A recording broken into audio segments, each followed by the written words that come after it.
তুমি এই গরমের মধ্যে শাড়ি পরেছো কেন? একটু ঢং দেখাবো সবাইকে, তাই। একটু ঢং দেখাবে বলে? খুব সুন্দর লাগছে কিন্তু দেখতে।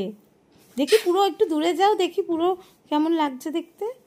এটা কার শাড়ি? আমার নিজের শাড়ি? কত টাকা দাম শাড়িটার? 4-5। 400-500? অনেক টাকা, অনেক টাকা লাগবে। আমি বোর্ডিং এ স্কুলে ভর্তি হইনি না, তাই জন্য এত বড় হয়ে গেছি। ও, আর তুমি যে এই যে গরমের মধ্যে শাড়ি পরেছো, তোমার গরম লাগছে না? না।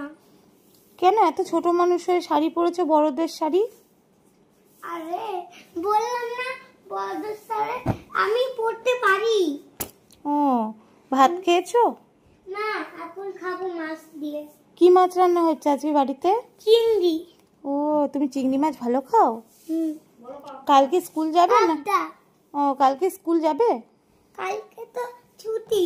ও, গরম গরম রুটি? হ্যাঁ। তুমি খুশি? খেয়ে যা বিড়ি।